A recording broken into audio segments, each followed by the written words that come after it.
so angry. Hey there, hi there, ho there, welcome back once again to another excite. I was gonna keep going up and up and up to see how, but then I got too tired with the goof, so I stopped. Another Disney Compendium episode, volume. I forget my own naming convention. I've given up on it, huh? Yeah. Okay, whatever. Another volume 53 of Disney Compendium. 53 episodes of this Disney Compendium. It's not 53 episodes altogether. We do have some random BS tossed in there. But I am your host, as always, JJ. And over there in California, home of the mouse himself, my co-host, Nick. Nick, how are you doing? Pretty good. Especially since I can go back to Disneyland and you can't. Suck it. Suck it, everybody else. Son of a gun. It's like, was it 50% capacity or 25? I think it's less than that. I think it's like 25% capacity or some nonsense. Yeah, so it's but we don't want your dirty Washington State or your Oregon or don't even think about it, Dakota. You stay out of here. Yeah. Listen, Nevada, how dare you even look in the direction of California? Because California is hermetically sealed. Yeah. And we don't want any of your germs. Yeah. Historically proven to be the cleanest cleanest state in the union. Exactly.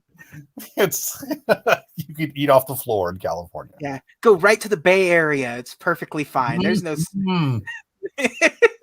you're definitely not going to find anything questionable just on the random sidewalks down there. Yes, and we certainly don't shuffle our transients up and down the coast.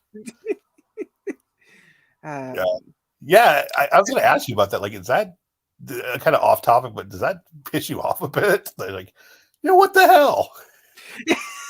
I mean, but at the same time, I get it, because at least you can throttle it easier when you don't want to have guests coming in from out of state and then not be able to go into the park at all at any time while they're down there because you've met capacity before the park's even opened. True. So because last time I was down there, which, last February, the Star Wars, the big ride of the Rise of the Resistance, was at capacity before the park even opened, really. And it's just one of those things where it's like, now imagine Disneyland, where it's just a bunch of people lining up and it's a mad rush into the park because it's people that have booked their vacations and are from out of state. Now, what do? You got to go to Knott's Berry Farm?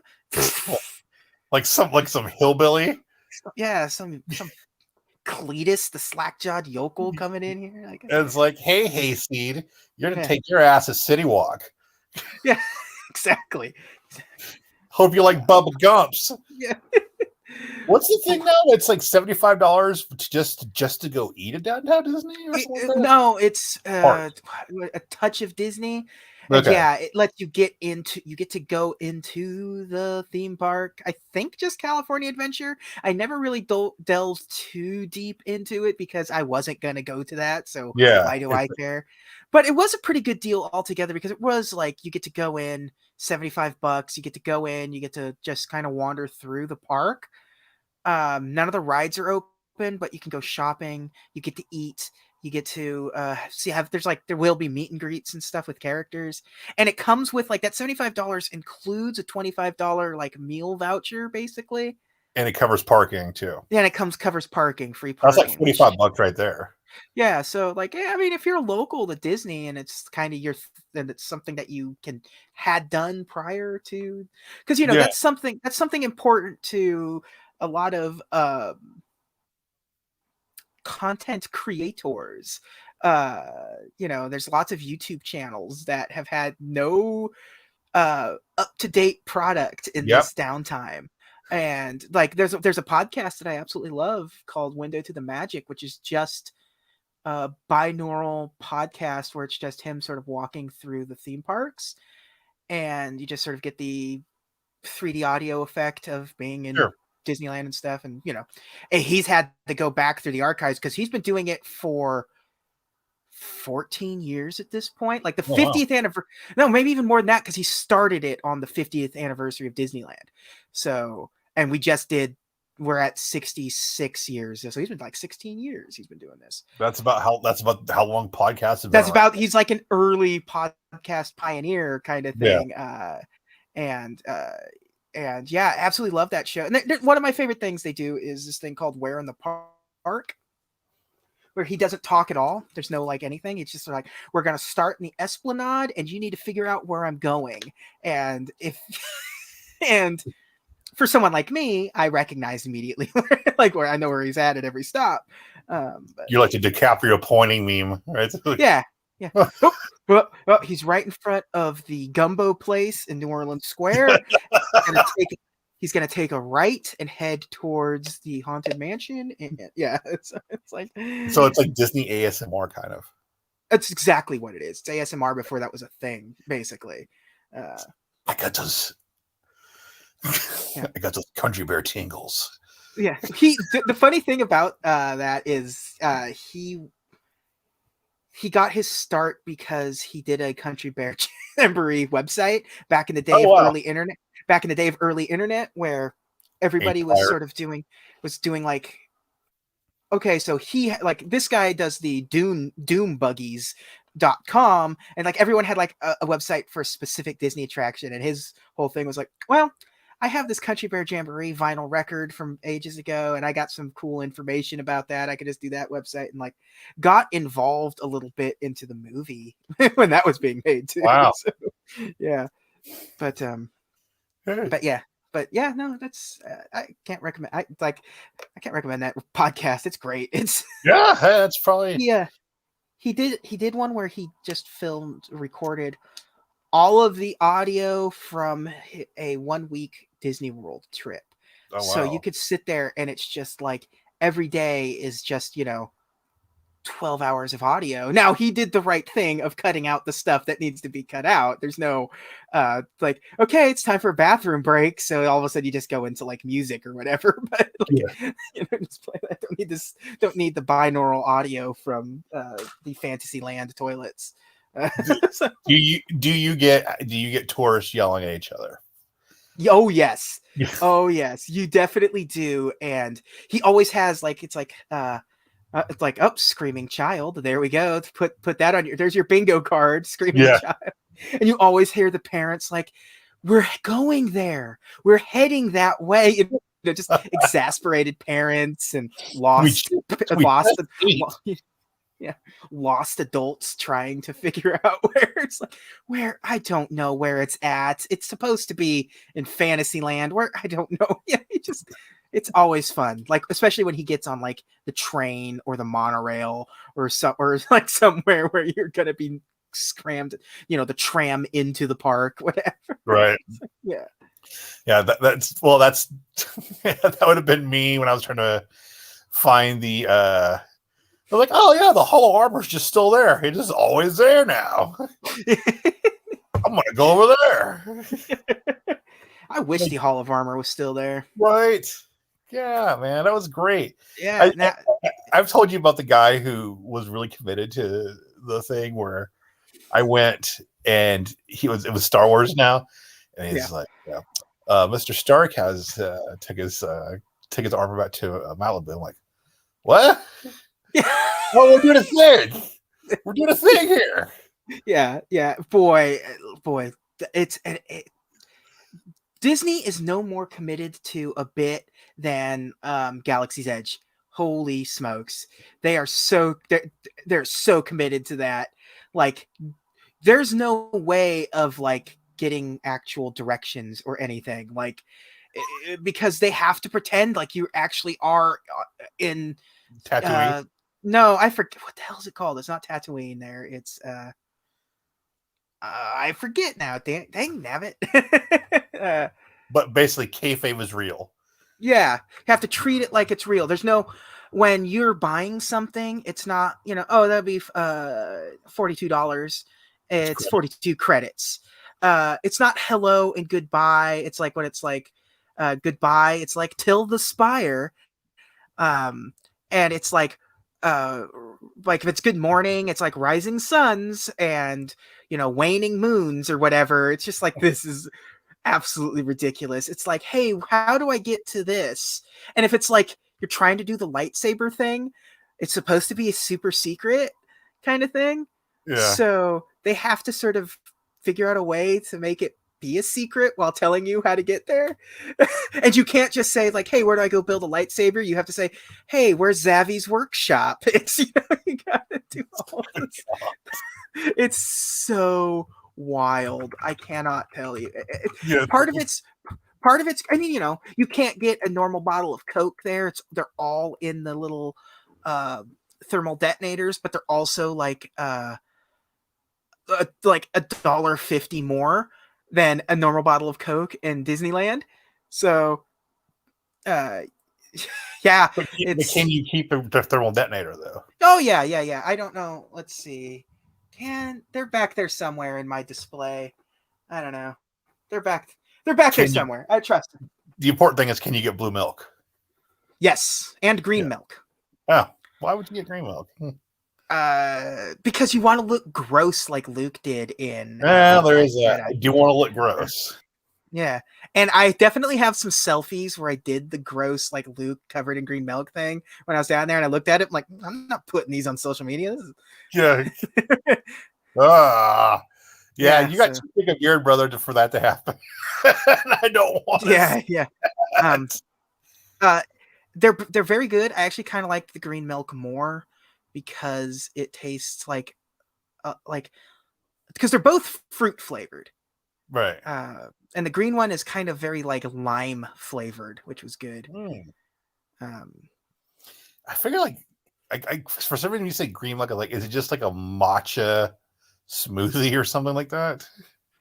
Yeah, it really is like a smoothie. It really is like, and it is that green. But like I said, they're more like, yeah, they're so fruit flavored, and I don't remember what the blue one tasted like. I genuinely don't remember what the blue one tasted like at this point because I got the green one twice because I really liked that one. And I also got a very alcoholic drink when I was like it was. Do I have the? No, I don't have the. You're like I don't remember what happened to it. Yeah, I have because you get the. I just wanted the glass that it came with, and it was just like it was basically just like pineapple rum, but like little heavy handed. Did you finish that? No, God no. You're like I don't know what happened. I woke up and the teacup with my pants off. I don't have the glass. Yeah. It's like I was in the old Indian village and I thought they tore that down. I just found myself waving to people on the tram. I don't know what the hell happened to me. Let's sing an Elma cast member. Yeah. I just stay in Disneyland. That's just where I'm at now. That's just my life. It's Batuu, by the way. The planet is Batuu. I knew it was something somewhat like short, but I couldn't remember what it was. Anyways, Frozen. Speaking of frozen things. Yeah. Frozen 2013. 2013. Small indie film. Small little thing. You may have heard of it. It didn't really have much market penetration. No. You didn't really hear much about it outside of its initial theatrical run. That whole part at the end we have about the Happy Meal toys, that's going to be super short because none of that happened. That Disneyland, theme parks, Happy Meals, and like Lasting Legacy, sequel, who knows? I mean, the Lasting Legacy is it was completely shunned by little girls everywhere. Yeah. Little girls took one look at this movie and said, "No, thank you. Brave only, just brave, just." it's a dog. No brave or no only brave. Hey, we're joking, by the way. This was a monster freaking movie. Boy, are we? November of 2013, like a year after Wreck-It Ralph, like Disney started really just going all in on annualizing stuff here. It's more recent than that, doesn't it? Like to Yeah. me, it feels like it's like 2017, 18, something like that. Yeah. It doesn't feel like 2013. Like it's because like I didn't see this when it was new in theaters. Neither, yeah. Which I don't know why I didn't, other than I just didn't. My job kind of was chaotic at the time, so it was really hard to sort of plan for movies most of the time, and it probably just fell into that. And because you're a malcontent and hate children. Yes, I hate children, and I've definitely have never been one to go to children's movies. You hate it in the theaters. Hate it. Yes. Can't stand it. Strong stance. Yeah, I didn't see it because my kid was 1. Yes. But you know, I think I saw it. Somebody said, "Hey, here's the Blu-ray. For the love of God, watch this movie." Yeah. All I definitely wanted to see it, and everyone, people that knew me as me would come to me and glow about this movie. So like I knew Disney hit a home run with Frozen very early on. But to the extent in which that home run was hit, you never really kind of got the a full feel of until like it like immediately it wasn't like that opening weekend was big, but like in the months following, like by Christmas it was very obvious, like yes, this is huge. Like that soundtrack was so big. Mm-hmm. Like people were buying CDs in 2013, which was definitely not something that was happening. No. It was like I remember it so much as well. I don't know if it was like 2013, but it's probably a little later on. But like it had a digital code with it. Like it was one of the first ones to have a digital code. Yes. And I remember like being in restaurants, and there was always some little kid with an iPad, and they had it on there. Yeah. Like and early. God dang, dude! This kid's watched this movie like twice now. Like just they got their little Android tablet with the child safe barrier around it. Yes. But yeah, it was one of the first digitals. Yes. It would have been around. I don't think it was one of. I think it was definitely an early one. I don't think. I think they had been doing it already at this point. Right. Disney's always been all in on it, which is super weird. It's really not one of those things that you would think Disney would have like loved out the gate. Like, oh, you mean they could just have our movie on their phone at any time? I don't like the sound of that. But no, they embraced it. They did the thing that that still a lot of people don't do. But like when you buy a Disney movie, you get the versions, like all the versions. Like, hey, you get it. You want the 4K disc? You want the Blu-ray disc? You want the DVD? You want the digital copy? Hey, we might even have the 3D version in there, depending on like how it was released. You got it all, baby. It's all yours. Now let me ask you a question: if they did a version where like, hey, we're gonna throw Laserdisc in there too, would you be like, oh, I got a double dip on Frozen now?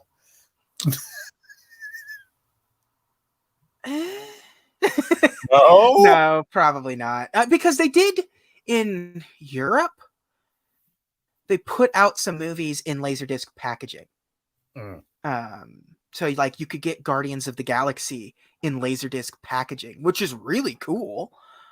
But like I could get the same effect just by buying Frozen on vinyl, which is definitely a thing that they did. And it's basically the same artwork in the same scale. So I've said it before. I've only got one laser disc, and the only reason I have that laser disc is because it's signed by John Woo, and I wasn't going to pass this opportunity up. So, but yeah, it was. That's why I remember is being on every child's tablet during that 2 to 3 year period. We're just like, geez, if I have to hear, I have to go again. Yeah, it's a bummer because that song's really, really, really good. It is an amazing song. It just got so beat into the ground for several years that like I couldn't stand it anymore. But like but then like going back and like watching it for this, I was like, oh yeah, enough time has passed where that song's palatable again. It's so. There's a version with Demi Lovato, right? That's Yes. the radio version. And I think the credits version. Because the Yeah. movie version's Idina Menzel. Yes. And I remember was it who said it? Who pronounced her name wrong?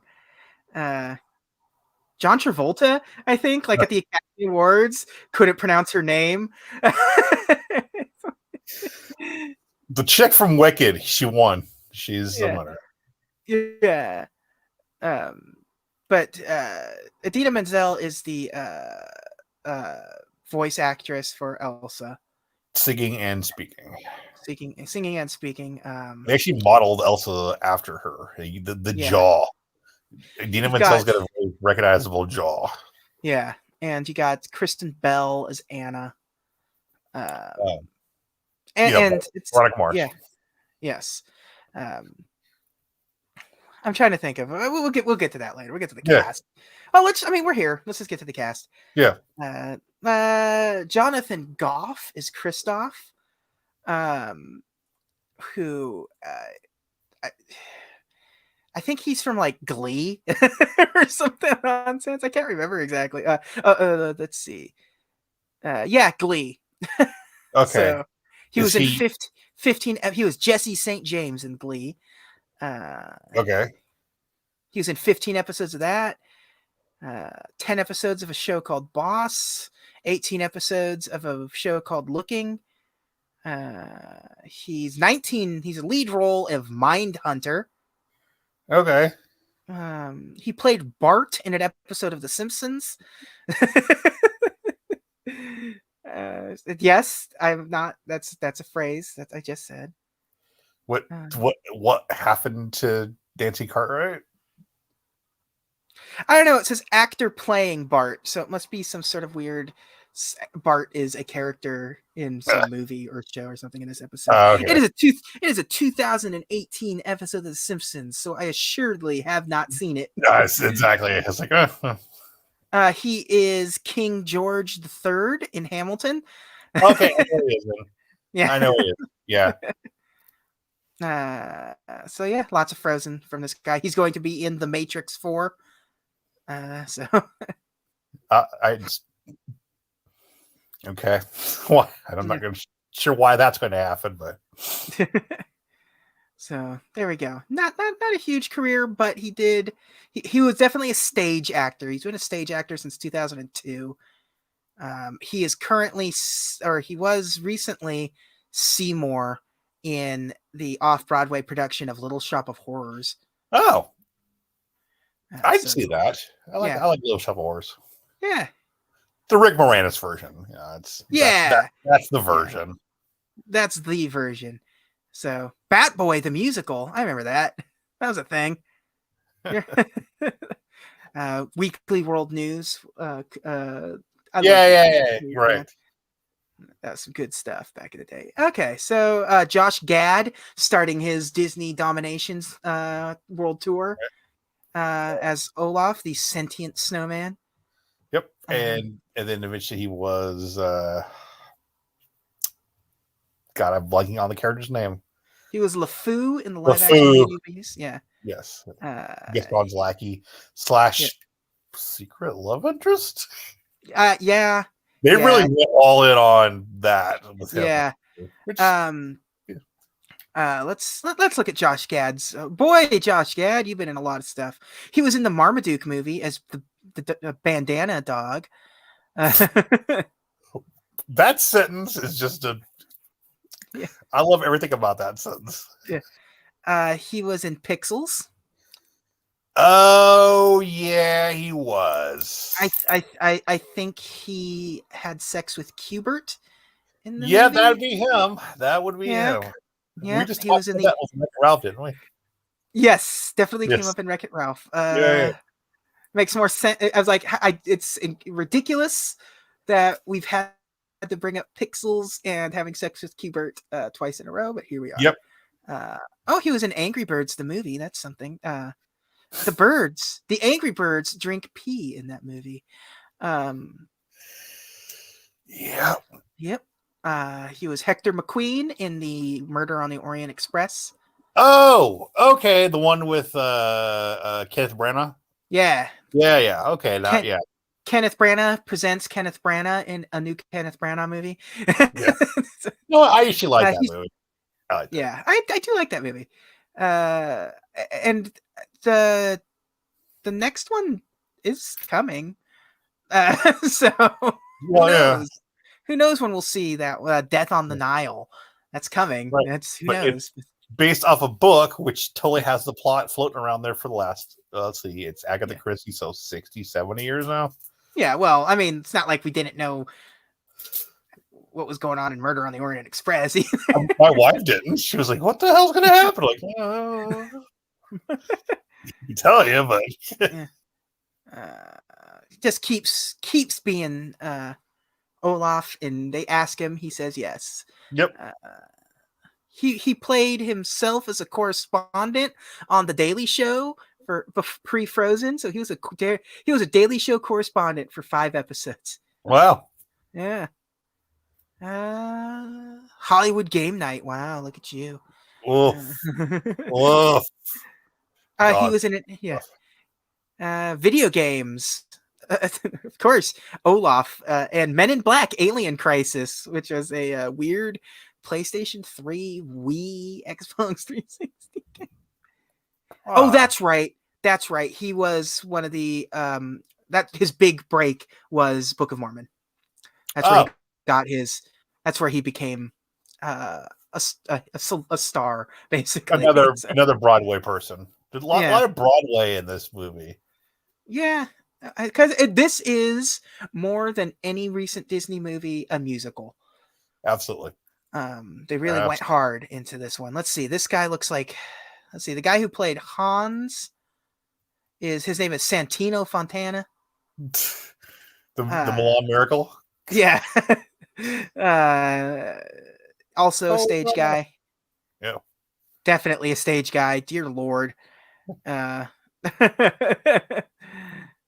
was in Jack Ryan's Shadow Recruit as running banker. So there you go. So definitely a career. And TV, nothing major there. Audio books. He's done the audio for several audiobooks. Anything that I would care about? No. The Lance Armstrong biography. Oh God. The only Lance Armstrong biography that's any good is the Lance Armstrong 30 for 30. Yeah. Let's see. Alan Tudyk. Hey, Disney needs a voice for something. Anybody needs a voice for anything. Alan Tudyk. Yes, he was the Duke of Weaseltown. Okay, yeah. Hey guys, we're not talking about the plot of this movie yet, but we're not really going to touch too much on it because it's freaking Frozen. It's Frozen. Anyone else? Maurice LaMarche is in this movie. He was the King of Arendelle. Oh, okay. That's cool. Usually, so Maurice LaMarche, for people that don't know, is one of the cartoon guys of the 90s. Was like the bulk of his like 80s and 90s. Let's see. He was Chief Quimby in Inspector Gadget. Okay. He was Six Gun in Transformers. Well, the original G1? Yeah, G1. He played Six Gun for one episode. God, what episode was Six Gun in? I'm sitting there. I'm going to now I'm distracted by like Six Gun being in G1. The episode title is Thief in the Night. He was, and of course, he was Egon Spangler in the Ghostbusters cartoon. That was his big Ghostbusters. Yeah. He was Inspector Gadget in an episode of the Super Mario Brothers Super Show. So wait, he's Inspector Gadget and Chief Quimby? Just Inspector Gadget on the Super Mario Super Show. So also, Inspector Gadget was on the Super Mario Super Show?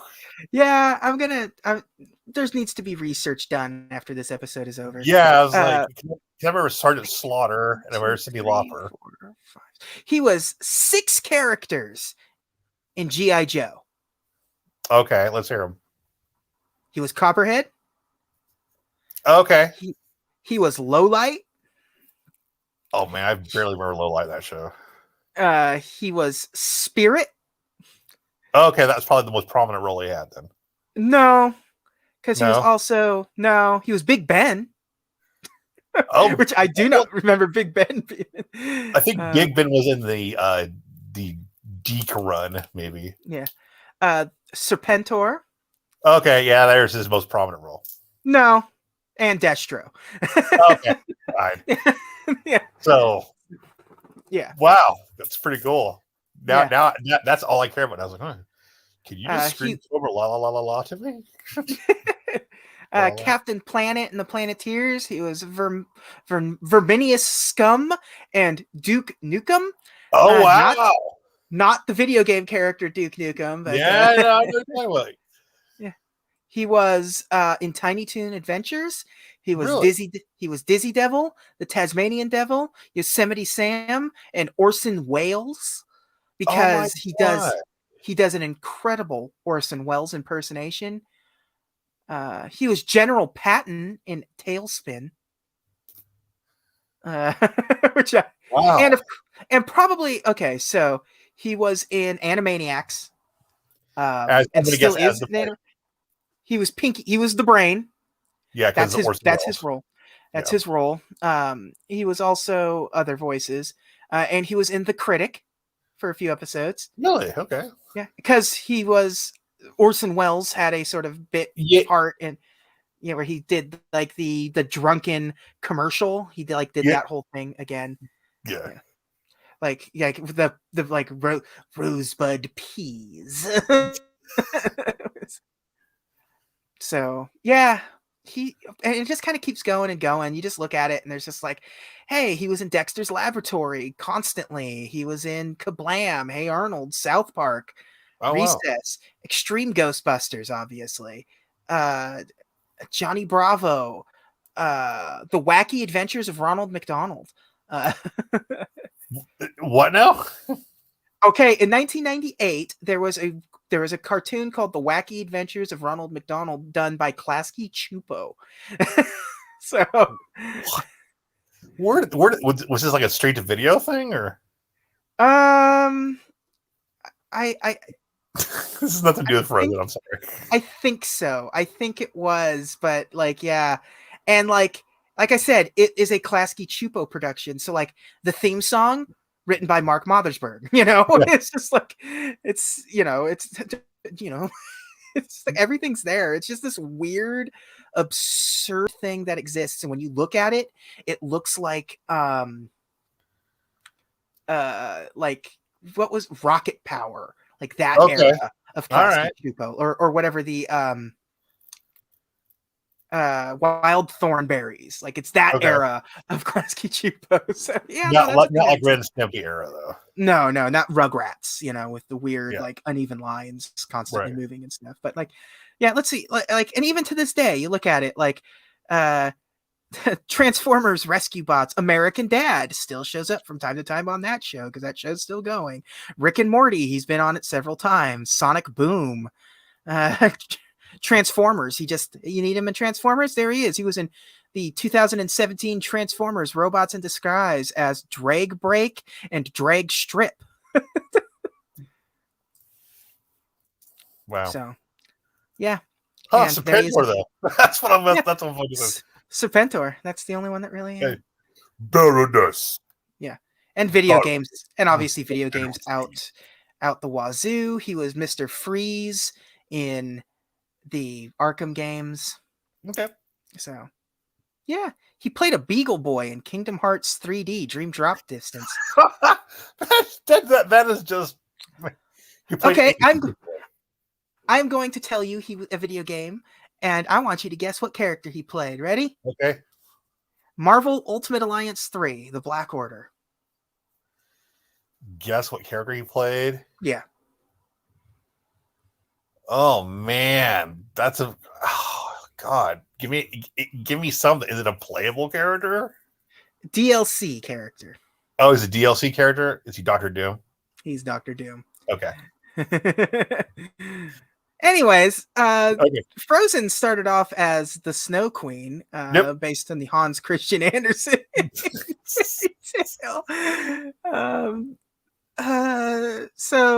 I don't understand the rules of Elsa's powers in the slightest. So she's got Bobby Drake's power set. Yeah, they didn't manifest when she was a teenager, though. No, they manifested as a child. Elsa is an Omega level mutant. Yes, much like Bobby, she has the potential to be an Omega level. Once she learns how to harness her powers fully. So by the time you meet her when she's just a really, really young kid, she already knows how to completely use her powers, not just a little bit. Like she turns the ballroom into a skating rink. Right. Okay, so she accidentally hits her sister Anna with her snow powers while they're playing around, and knocks her dead. Yeah, she basically was like they were playing, and Elsa built up meter and then hit Anna. Yeah. She hit her V trigger and knocked Elsa on her ass, gave her a stagger, which let her go in for an extra hit. Yeah. But it wasn't like level 1 special. It was like, okay, well, yeah. Select your groove. Yeah. So in order to save her, the king knew right away where to take her. And that was to the trolls. Yes. Again, this is only like the first 4 minutes of the movie. Really. We have at the beginning. You get a good song about cutting ice. Yeah. At the very beginning, you're introduced also to the main character of Sven and his and his human, not Hans, Kristoff. And they are ice farmers. I don't know what you call that job. They just cut ice. They just cut ice and then bring it to town. It's because unclear. It's never really clear what time frame Disney movies take place in. You just got to kind of use context clues. Right. This one is weird because there are other Rapunzel appears in this movie. I didn't see her.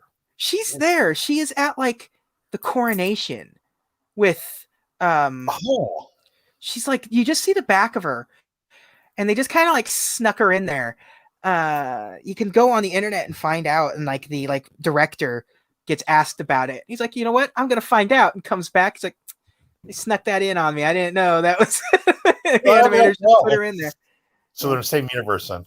So technically same universe. Although, boy, you want to get into the rabbit hole.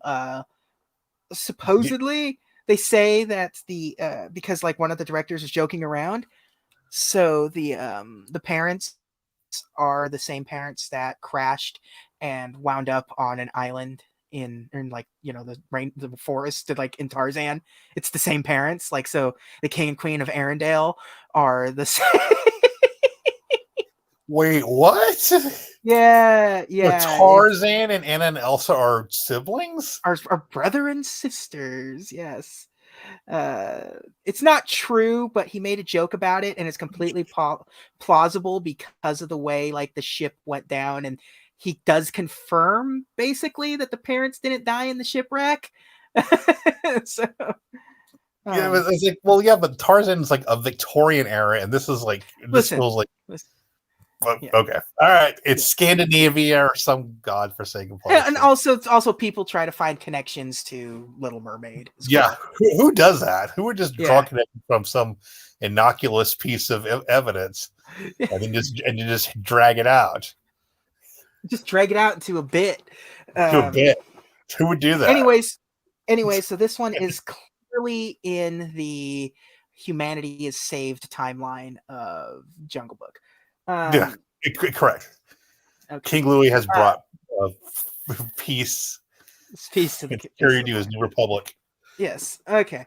I got that out of the way. Anyways, So Kristoff gets adopted by these trolls. Some like the adults that he was with don't seem to care that he's gone. Yeah.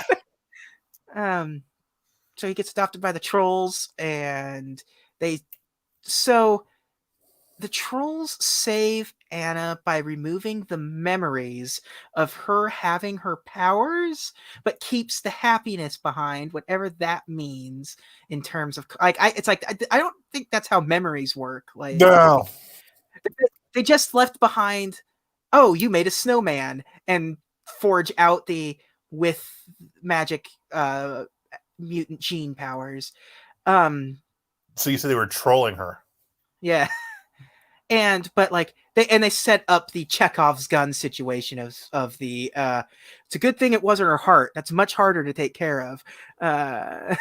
So after you see that, you're like, she's gonna get hit in the heart, isn't she? So the trolls play a pretty big role in this movie, but yes, very big. But I don't understand any of that, I guess. Why is it important that Anna doesn't remember she has powers? Well, I don't know. Like, maybe it's like they don't establish anything, so we can hypothesize. And it's an autonomic response to something, and she just because clearly it doesn't if she remembers that she has powers, she's going to revert back into her frozen state, which doesn't happen because she finds out later in the movie, relearns about her power set, and everything's fine. Nothing happens. She just goes for a hunt. So it makes no sense because it's like all the trolls did was create these really overly protective parents, so they just lock themselves in so their daughter can't do anything, and then the daughter locks herself away even further. Mm-hmm. And so now she doesn't have any relationship with her family or her sister. And that's sort of that's where you get the "Do you want to build a snowman?" Yes. And that's where you get song, which is a very, also very fantastic feel. Yeah, I can still feel. Yes. That was the one that was the first song I remember hearing for the movie was Judy. And I was like, what the hell? What's this on? What snowman? It's September. What the hell are you about? Yeah, it's the weird thing because you would think she would be singing that song because she knows that her sister can create snow, so they can build a snowman whenever they want. But she's singing this song to her sister when it's clearly 70 degrees and bright clear outside. Yeah. So, I don't know. It's weird. It's a weird setup. Just to create conflict. It's not particularly the cleanest setup, but it gets the job done. Right. But anyways, the parents are lost at sea, as we alluded to earlier. End up having a boy on a planet, and on an island, and you can go back and listen to that episode of Tarzan. Nick's favorite, highly ranked episode. Right up there, right in the top. That soundtrack is a banger, as the kids say. Frozen soundtrack in the trash. Tarzan soundtrack, new best friend. Relationship with Frozen soundtrack ended. Now Tarzan's my new best friend. But so then the song does a lot to also does the heavy lifting of aging the kids. Like it just shows them going Yes. through their different eras of like, and now she's 12, now she's 15, and now here we are. Fast forward, and this is Elsa's 21st birthday, and it's time for her to become Queen of Arendelle. I didn't realize till you brought it up. It's a montage song. It's a montage. Yes, it's a Rocky training montage No. But yeah. So when that's all said and done, you get to the 21st birthday of Elsa, and it's time for her to be coronated queen. So it's the first time the castle gates are going to be opened. And she's very nervous about letting people in. I'm sure everything will be fine. Nothing will go wrong in this situation. Yeah. Anna's excited because she gets to see people. Yeah, and then she has her song, being excited about people, seeing people, maybe finding Mr. Right. Forever. For the first time in forever. Literally forever. Yeah. I just like it's like I just might meet a dude on this one day I get out. Like, hold on. Yeah, chill. And that really becomes and that boy, that's just the plot thread throughout the rest of the movie. Anyways, yeah, you meet the Duke of Weaseltown, or as he always wants to let you know, it's Weselton. And you meet Prince Hans, who almost kills Anna with his horse, and they hit it off immediately. And we get into another song at some point with those two, with the "Love Is an Open Door," which is a really it's funny. Like once you see the movie and the the third act plot twist pops up, it makes that song cooler in a lot of ways. Like it really is sort of like setting up some stuff going like later on, like just like there's a popular fan theory about Hans. Yeah. And then that he was, like how the trolls just kind of like make things happen. And since they're friends with Kristoff, like, oh, well, guess what? Now he's the one for our girl here. And Hans sucks. We imagined him into a dickhead. So he's genuinely a good guy up until that scene, and the trolls use their magic to make him an ass. Yes, that is a popular fan theory, which I was like, yeah, okay, maybe. It does. I mean, yeah, I guess. It makes none of it. It's not far-fetched. Yeah. None of it plays out particularly well. So, but yeah, so this is where Elsa, Anna, and Hans want to get married after their first meeting. They try to get Elsa's blessing for the marriage, and she's like, "What? Are you crazy? No, you just met a stranger and you're gonna marry him." And that just leads off to a fight between the two, which leads to Elsa showing off her powers, freezing Arendelle and running off into the night. And delivering top 5 most popular Disney songs. Let It Go, which is just like Disney definitely beat it into the ground, but I can't blame them, and it's still a banger of a song. So, you could tell, like, if you go back like I do and listen to like a lot of theme park stuff and just see how much they shove Let It Go into every little thing. Like they couldn't wait to get a Let It Go segment into like World of Color. Like it was just like, they got it in there immediately. And like, oh, it's Christmas time. You know what that means? It's Let It Go season, baby. Change all the lights blue and start blasting that through the Fantasmic system. I mean, I don't blame them. It's like I said, dude. If you think about like modern Disney, like just modern Disney songs, yeah, the last 20 years, that's it. That's the song. Yeah, it's hard to think of another song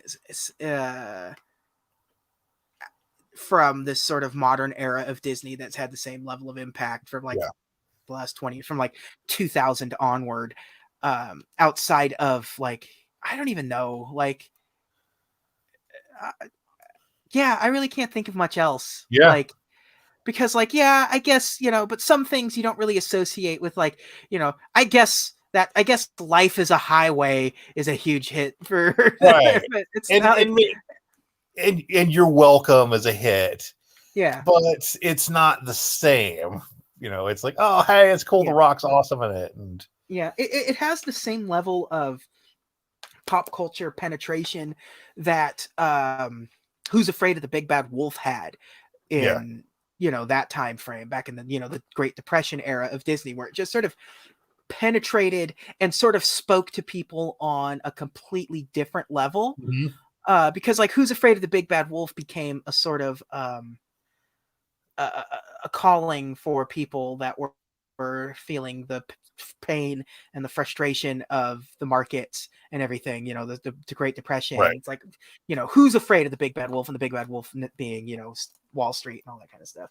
And the same thing, Let It Go sort of had that level of penetration too, because Let It Go ended up becoming a massive LGBTQ plus anthem. Because it has that whole, conceal, don't feel, like don't just conceal, don't reveal, do all that stuff. But now you have to just let it go. And a lot of it's also people started in the last 25, 30 years started openly addressing their mental health issues, and that song kind of speaks to them. So it's a song that penetrated the world in a way that I am Disney definitely has no intention of like that being. You always want it to be a hit, but you don't really expect it to be like that. And they leaned into it. You got to hand it to them, because like they knew it was a big song, so they made sure, and they knew it was important to people, so they made sure that like it was used that way. Never really. So I mean, good for them for that. They didn't try to restrict the song in any way, shape, or form. So it's not to say this movie wasn't without its weird controversies that we'll get into later, but so Anna wants to go find Elsa so she can break the curse that Elsa has left on Arendelle, where it's kind of stuck in an eternal winter, and she leaves Hans in charge. Big mistake. And this is where everyone is sort of like with their fan theories makes a lot of sense, because Hans really does seem to be making a lot of effort to fix this problem throughout the movie. A spoiler alert, Hans has a heel turn in the third act. Yes. And a weird heel turn too. Like it is unearned. Even though the concept of the, when you meet him, he's just immediately trying to hook up with the family in any way he can, which, I mean, like, just based off, if you ignore the fact that he is willing to marry into this family instantly, that's clearly already shady. But if you just cut that part out, sure, I could buy into that theory, but it doesn't change the fact that he was trying to weaselton his way into he had his eyes on the throne early on. But so Anna goes out. She's trying to she's never been outside the castle gates before, as far as we can tell. And so she's just out there trying to find Anna, where she runs into Kristoff in the I don't know, general store. What the hell is this thing in the middle of nowhere? I guess it's a general store. It's a general store / sauna. And so you got that. And so she buys her winter clothes, and in order to convince Kristoff to take her to the mountain, buys him the stuff that he couldn't afford at the shop, after he gets thrown out for calling the nice man a thief. Yeah. The So, Ricola man. Yeah. The Ricola man. Yeah. So yeah, so they end up going on their adventure where they meet Olaf. Yeah. The snowman that they built earlier that has become sentient, seemingly for no real reason, other than her powers. Magic. Her powers seem to just randomly create living, because she creates 2 living snow creatures, Right. with Olaf and the snow golem, whatever the hell that thing is. Yeah, the snow. Then Olaf has his little song about the summertime. Yes, not knowing what summer is. Yeah, that's a fun song. He does it It is really a fun well. song. And there's a lot of like almost, there's like a couple of moments of like almost swearing in the song, which is nice. Yeah. Yeah, and just him, just like in his like mental image that you see of him, like, you know, sunning himself on a beach and stuff like that. It's really fun. It's a fun little segment. Yeah. And I do like Kristoff with his whole like, I'm gonna tell him, don't you dare. Yeah. It's really cute. It's Yeah, cute. it is. Yeah, because I would be the same way. I would be like, I'm telling him right now. I'm gonna tell him right now. Yeah. Like, no, look at cute little sentient guy have a smoke. I can't. No. Yeah, and then when he's just like walking along and just like, oh, looks like I was impaled. It's just like,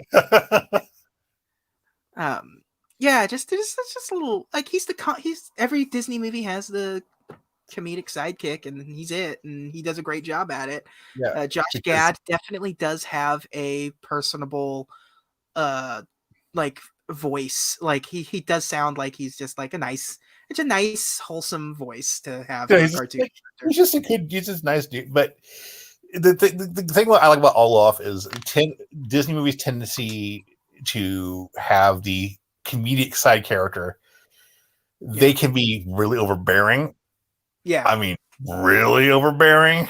Yes, and he doesn't. He kind of goes up that line and then stops. Yeah, they don't overuse him in the movie at all. He's really not in it that much, all things considered.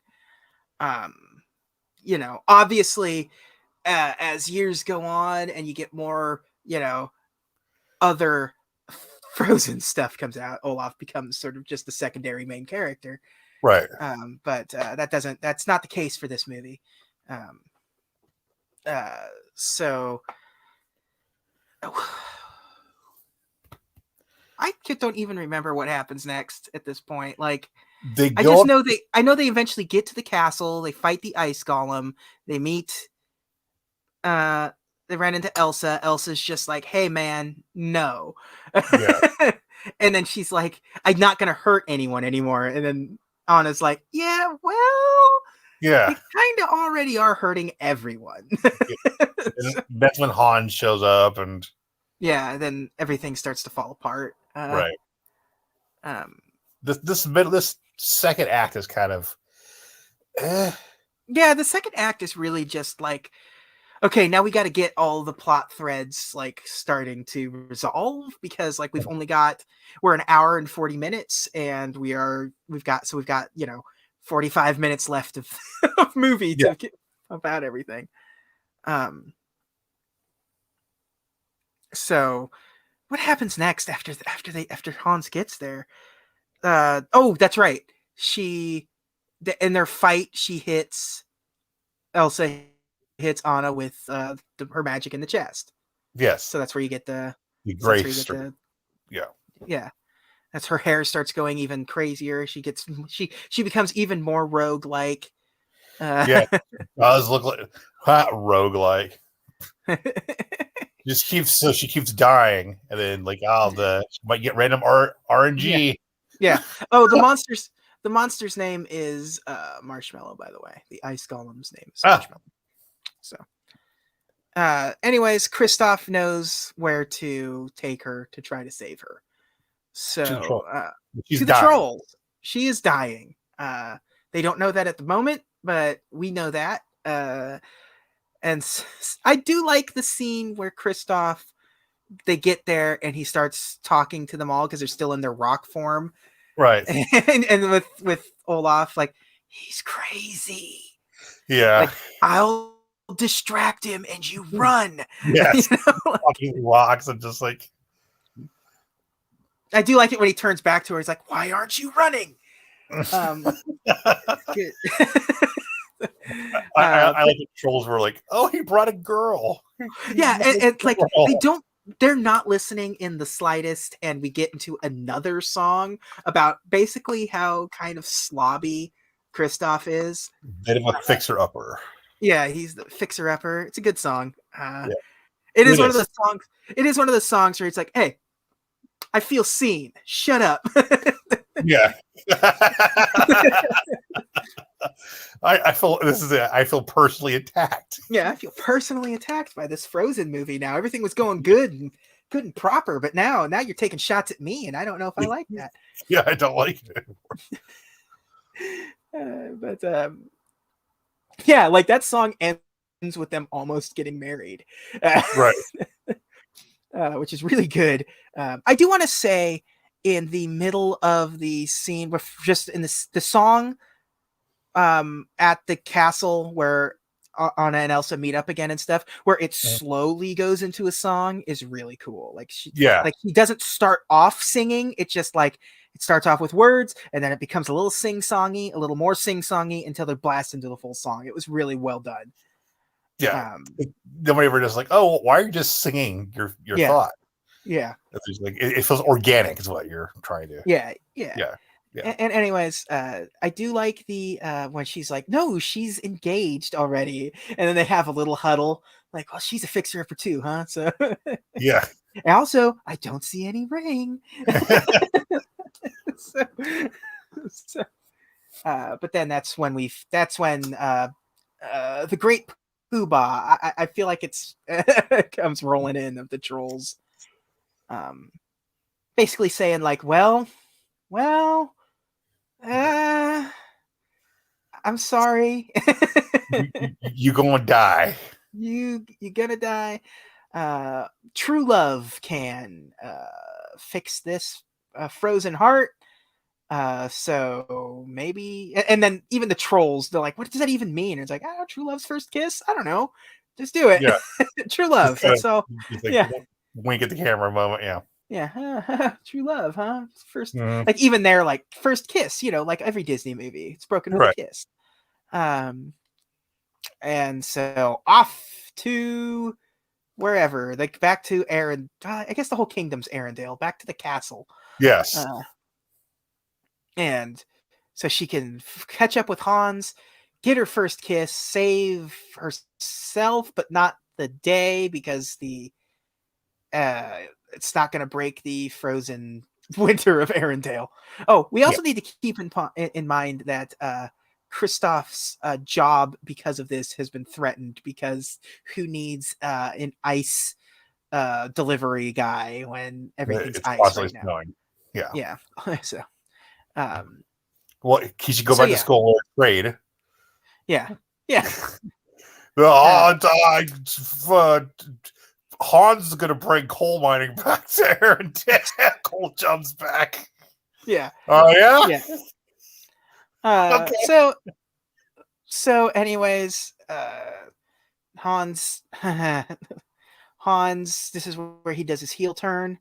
Yeah. Where he's just like, kiss me, it's gonna save me, and just he's about to kiss her, he's like, nah, man. Then he has his villain monologue moment where he grabs and has a drink. I do like him just kind of quietly walking over to the fire and just slowly putting it out so she gets colder faster. That was like that was like, oh, that's like real evil kind of stuff. That's like methodically evil. I think it's the whole thing. Well, he's the cold one. Yeah, exactly. And so basically he just comes up with like, well, they both got to die. And I can say Anna is killed. Elsa is dead because she's going to get executed. And now, you guys weren't there for it, but we like totally got married. So I'm king now. I'm the king now, and I'm avenging my wife's death. yeah, I do like the whole like, oh, I mean, like, yeah, you guys weren't there, but like, yeah, it totally happened. Yep. Yeah, yeah. Yeah, it's a I was gonna, good, yeah, it's a good turn. yeah, it's a good turn. It's a good little It is. like plot device. Like it plays out really well. It's a little unearned, but it's still like it Yeah, plays really well. it was. It really is like a. It was me It's all like it along. really is like.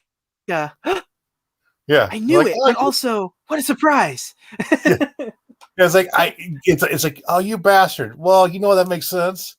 But Yeah, yeah, the same sentence, yeah. yeah, yeah. Um. So, but anyways, like, yeah, like to wrap it up, uh, Elsa's out of the dungeon. Anna is running towards sweet freedom to Kristoff, um, presumably to get to get a kiss from him because clearly he truly loves her. But then Hans is about to strike down Elsa, and Anna saves her by throwing herself in front of him right as she's turning completely into ice and shatters his sword. That is some. That's again. Oh, I don't another know level. what the rules.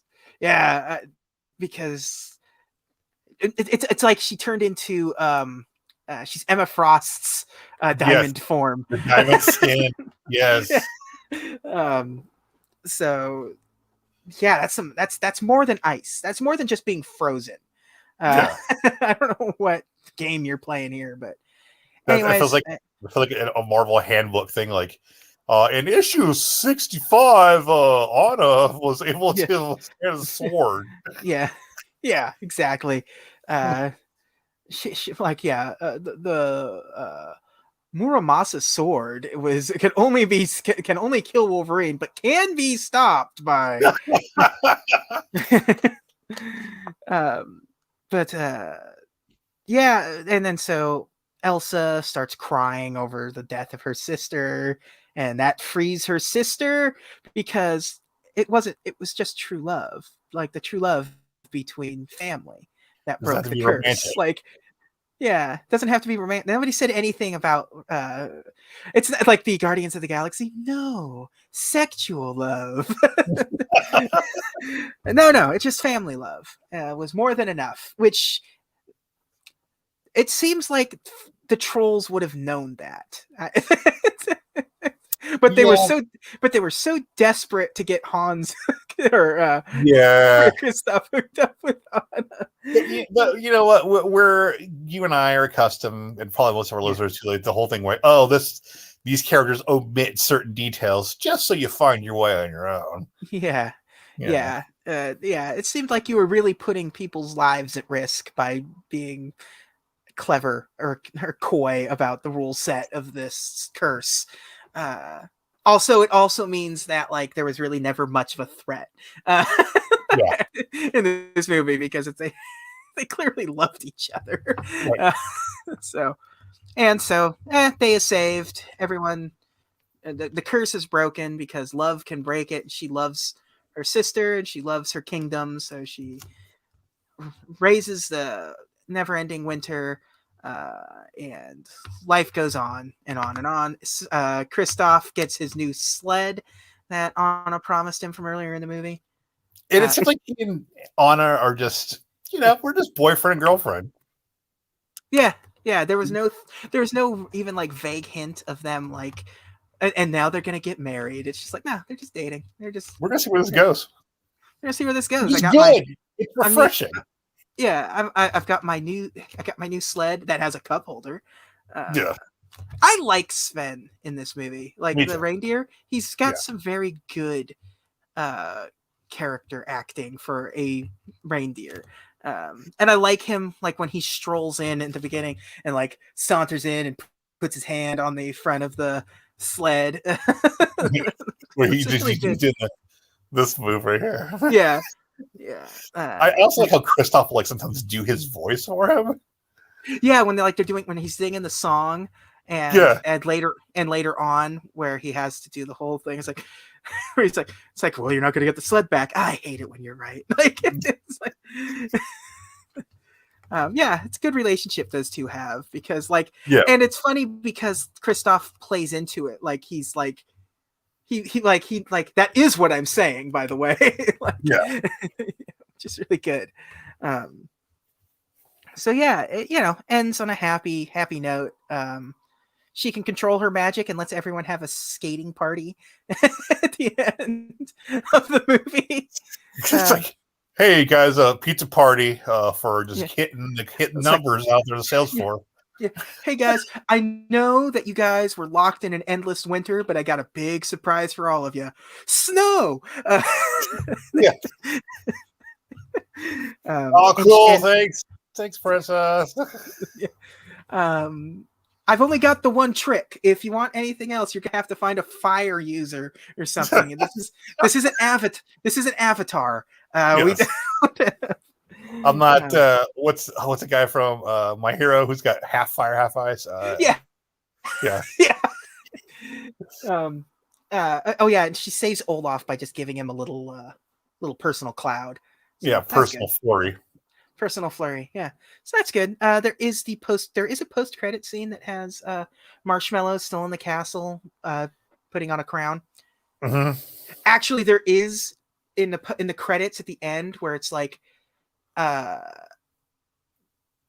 added in there as a goof the old like, the Walt Disney Corporation would like to state that the thought, like the thoughts and opinions of Kristoff are his own kind of thing, or it's like, yeah. concerning all men do not eat, or all men eat their boogers, like, it's like, because he made that reference, like all guys do it. What if you find out he eats his boogers? It's like, no, all guys do it. Just go back to that joke for the legalese. The end of the movie is pretty good. Yes, it was. This movie, despite having the plot be kind of all over the place, in terms of like tonally, like we said earlier, the second act is kind of not the best. It's got an incredible first act, and it has a very like satisfying sort of like resolution with its third act. But the middle of the movie just kind of, the adventure part of the movie is not particularly interesting. Nope. Like at all. It's just sort of a bunch of there's not much. It's just because you just keep popping back and forth between them slowly making their way to the mountain and Hans just kind of trying to figure shit out and whatever. Well, I mean, that makes it in a way that makes the third act even better because you think like, well, okay, how are you going to get there? Yeah. Oh, okay. Yeah. Okay. I'm fine. Yeah. I'm fine with how you got there. Yeah. Yeah. It doesn't ruin the movie in any way, shape, or form. No. It's just like by itself, you're just like watching it. You're trying to be critical, like how like when you break these down, we're being critical. Like when you're being critical of it, you notice these things. Right. And yeah, it's not particularly great second act, but it doesn't ruin the movie in any way, shape, or form. Especially for a child. A child's gonna love every moment of this. And as I mean, we've done what 52 episodes of this thing now. 52 of their movies, yeah. 52 of their movies now, and just knowing what we know about how Disney movies tend to play out, like, it's nice that they kind of deviated from the formula. And I was like, okay, I'm happy with how you got there. There was, I'll tell you the one thing that I kind of, the one thing that you kind of expect to happen, but never happens, is to have Anna and Kristoff having a misunderstanding. Yeah. They never do. They never really have an antagonistic relationship. They're a little like, they really like poke at each other, but there's never anything where it's just like he kind of agrees to the adventure relatively quickly, and then they don't really ever get in a fight. And they just they just kind of get along, like they become good friends throughout the course of this thing, and you could tell. I'm fine with it. Yeah, because like it's the same thing when we were talking about Princess and the Frog, where Tiana and her friend, at any given time, you could have made the friend turn antagonistic on Tiana, right? Because like, oh, you ruined my party or whatever, but it never comes up.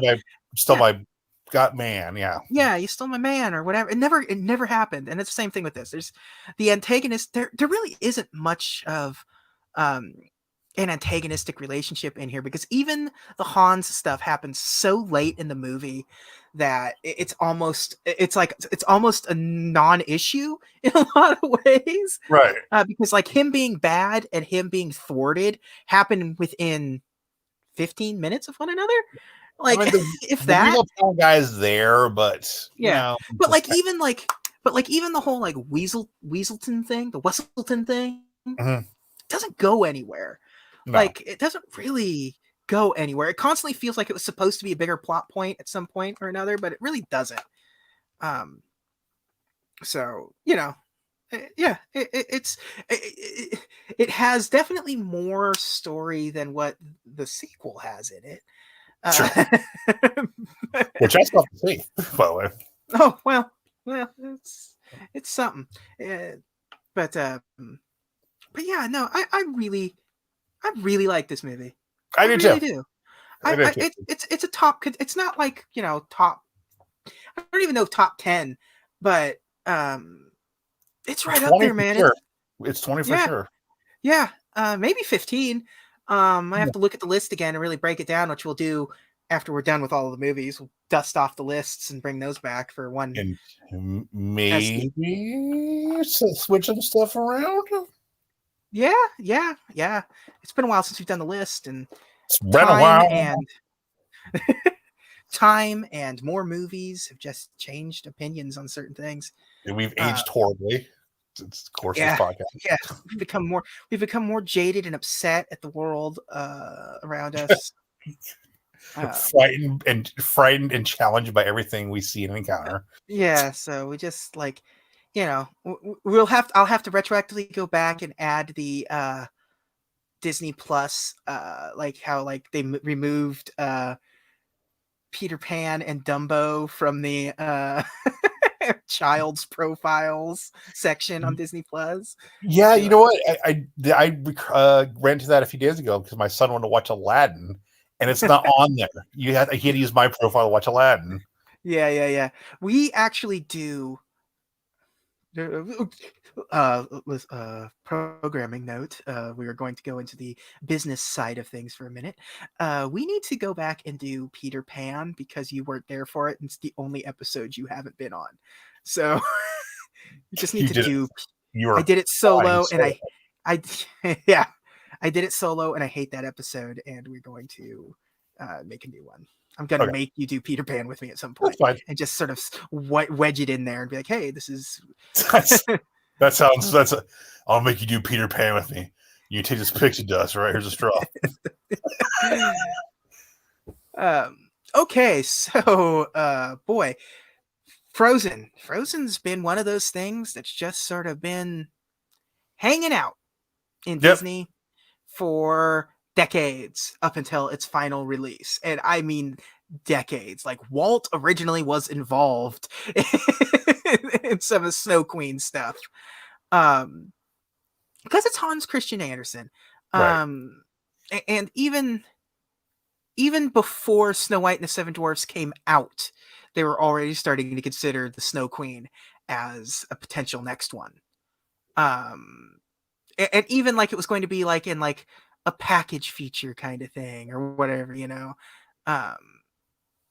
because I think at one point it was going to be in one of those World War II era like miscellaneous things. Remember how they had like all those nonsense that we've talked about in the 40s, where it's just like Funny and here's the Fancy wolf. Free and Yeah.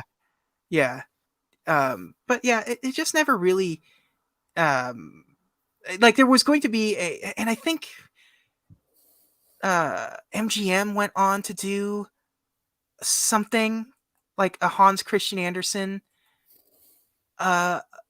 thing, which made Disney go back and like, well, there's no reason for us to do this now, like because they've done their Hans Christian Andersen multi-package right. movie at this point, starring Danny Kaye as Hans Christian Andersen. So that's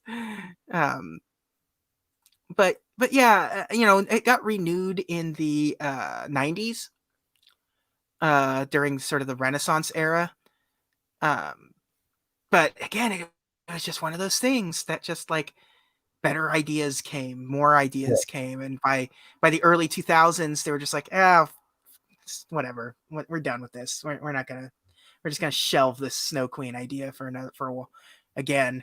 And like Glenn Keane was the guy that trying to get that going, but then like once he and Glenn Keane was the like a key animator for Little Mermaid, Beauty and the Beast, Aladdin, even Tangled. And he just sort of walked away from the project too, and so like just basically killed it. And another one of those like, well, Michael Eisner needs more ideas, so what's some ideas that we have? Well, but the thing is, the movie came out right when it needed to. Yes, and it worked out great. If it come out like maybe 5 years before, it would have been the wrong time. Yeah.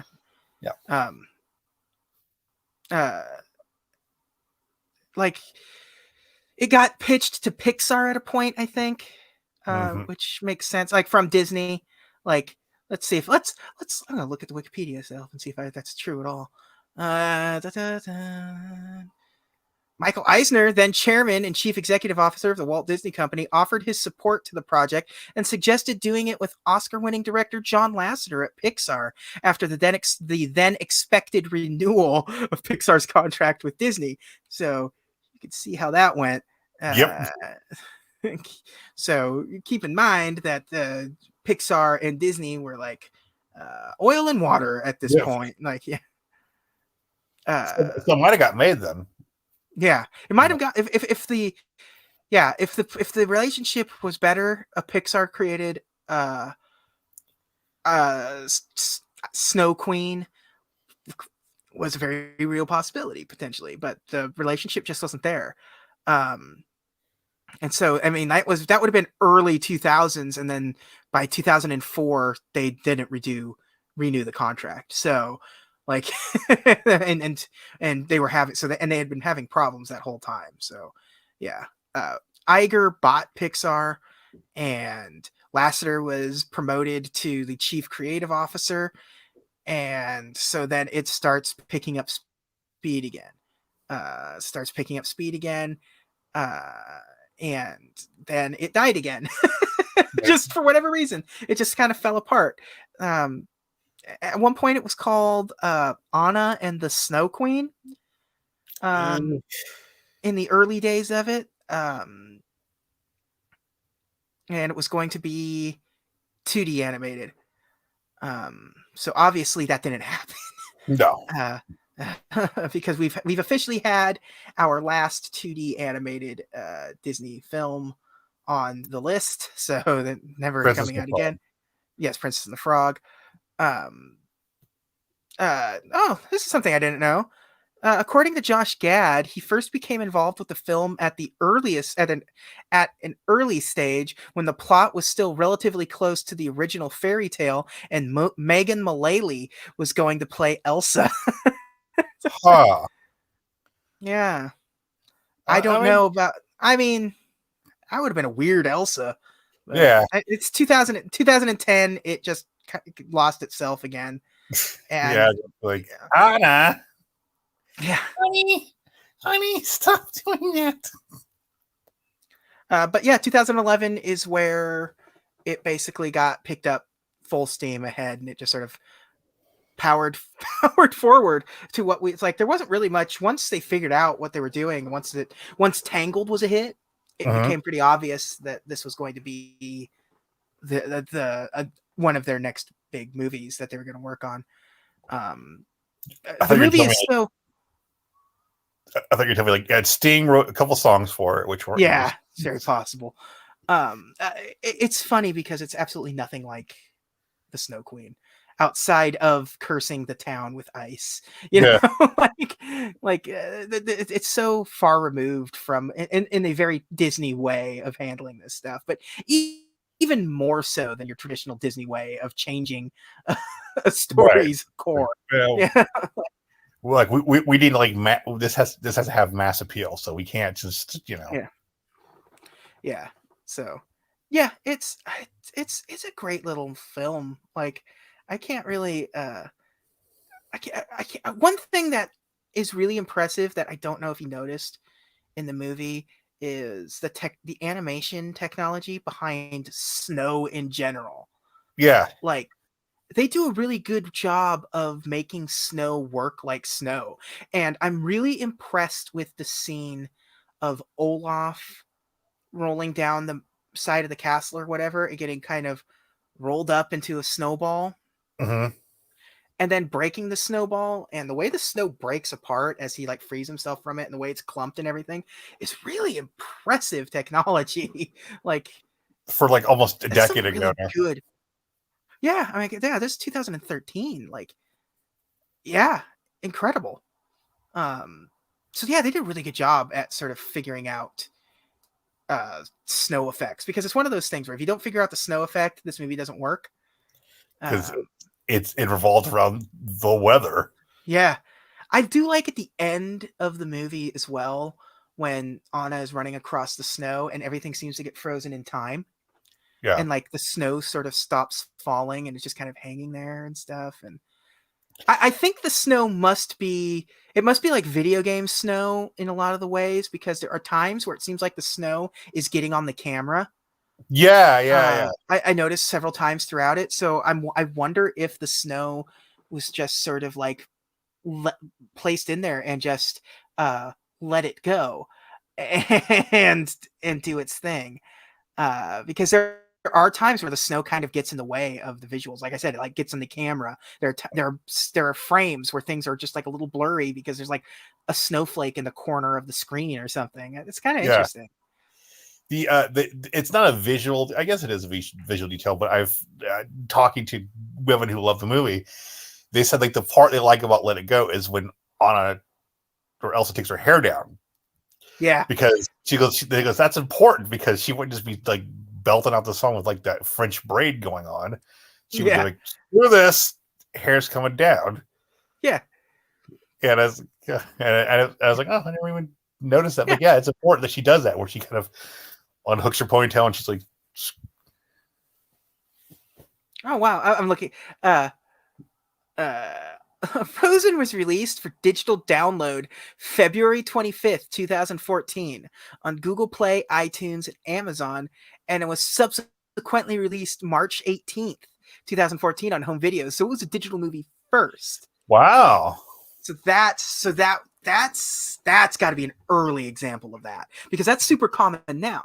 Like sure. The digital version, that get it, 2 weeks early, like on digital, and then it comes out on home video, like 2 weeks later or a month later or whatever. And in this case, it was like almost get it physically and digitally. yeah. So I didn't know that. I guess it's probably something I did know, but then subsequently forgot, because it's kind of it's. I really didn't get in on digital stuff until way later. I still not 100% in. I still will go physical media if I get the opportunity, but I'm not one against getting the digital version of something, especially if it's cheaper, or in some instances it's just like, I just want to watch this now, so I'm not going to wait extra month. I will just get Midsummer now or something. Yeah. I mean, you're still on the cusp of that generation where it's like, which is my generation. Like, I like owning my shit. I like physically owning my shit. Also, like, I am sort of like a resolution snob, so like I can run in 4K. So why not run in 4K? I definitely running in 4K over my home network is not particularly an option a lot of times. If you're trying to stream, it's not. Yeah.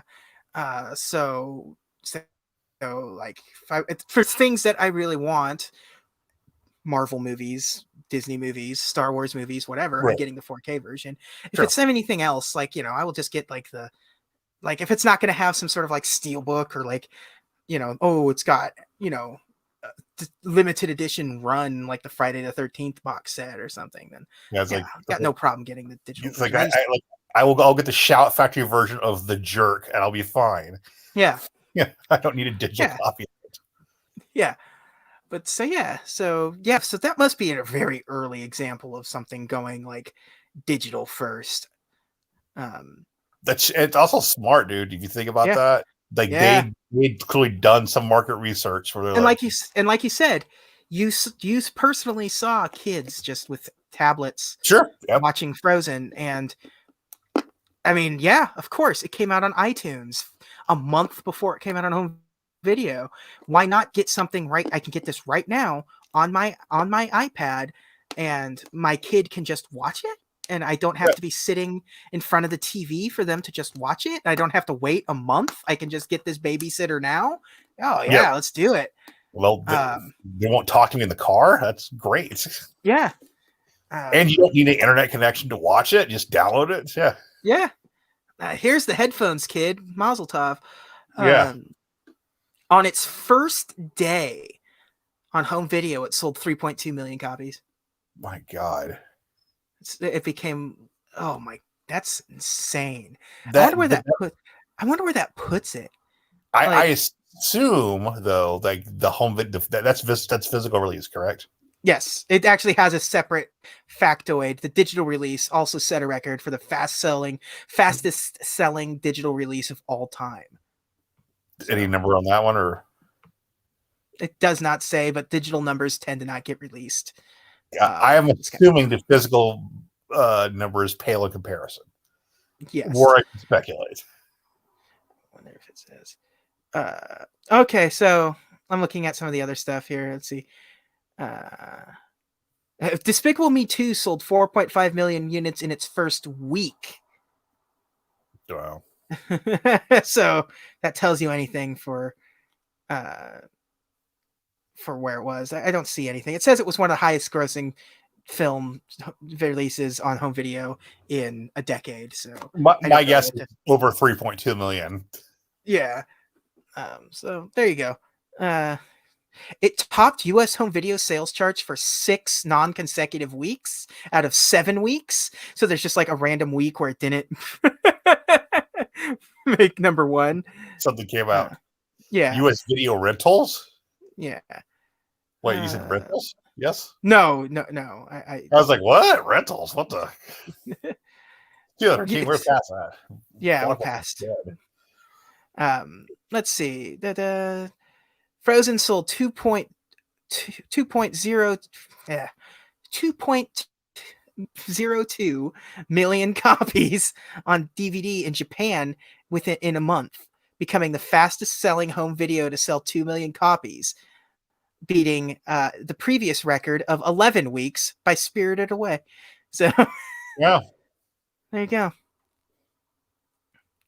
Let's see. Frozen is the biggest selling Blu-ray in the United States of all time, with over 7.5 million units sold, narrowly beating Avatar. So, wow, that's impressive. Following, a sing-along reissue of Frozen was released on DVD in November of 2014. Yeah, I read that version. But this is also kind of like when this movie came out, like kind of the period where, now Blu-ray players are kind of more affordable. Yeah. Oh, yeah. TV broadcast, really do not care about TV broadcast rights. Box office, baby. There we go. That's what I want to know. Nick, do you know what the budget for Frozen was? Oh, $35 million. $150 million was the budget. Was the budget? Oh, okay. Yeah. I was way off. You're definitely way off. I'm not even the same zip code. Yeah. It earned $400.7 million in North America, and roughly $880 million in other countries, for a worldwide total of $1.3 billion. So it's absolute failure of a film, and almost nobody. And based on Hollywood math, nobody doing that. It's like 10% of its budget, or 10% of what? Yeah. According to Deadline Hollywood, it has profited over $400 million. Yeah, but you got to look at the gross and nothing that. Yeah. Freaky's no way talking that. Yeah. It's the third highest grossing Walt Disney Pictures release of all time, and the 8th highest grossing film distributed by Disney of all time. So I'm assuming it's going to get a theatrical release once things are, Oh, for sure. Yeah. It's been a while. Disney used to do that stuff all the time, theatrical re-releases, but with the way the home video market works these days, it made a little less sense for them. They kind of jumped back into it with the 3D re-releases of stuff, right? Which is pretty good. I liked a lot of that 3D re-release stuff, but they never. I feel like we're about back because Disney has been doing really bad lately at the theatrical re-releases of stuff. And once this pandemic stuff is over and they need to recoup some losses, I wouldn't be surprised to start seeing a lot more of their archive. Because that was always the thing. People were always worried when Disney bought Fox because things like Alien are and stuff like that are like popular rentals for theaters to like come back and watch Die Hard or whatever, and people weren't really sure if Disney, because Disney doesn't just let you say, hey, we want to do a one night showing of, Snow White and the Seven Dwarfs. Can we do it? Absolutely not. Because Disney's incredibly protective. I don't think they would do that with the Fox stuff in particular, but there was some kerfuffle over that. There was some kerfuffle early on. They shot down some stuff, but that was just sort of during the whole transition phase. Like, we're trying to figure this out. Yeah, we're parsing things out. I don't even think 20th Century Pictures was up and running by that point when people were trying to do that. Because remember, they rebranded 20th Century Fox and the 21st Century Pictures. We just want to do a Fathom Events Predator, man. Come on. Yeah. But now that things are kind of settled down, and then once the theaters start, like once this pandemic thing, by next year, you're probably going to start seeing Disney really sort of crank out some classic stuff to really get the money back into the coffers. That being said, just freaking release Black Widow digitally. Jesus. Come on.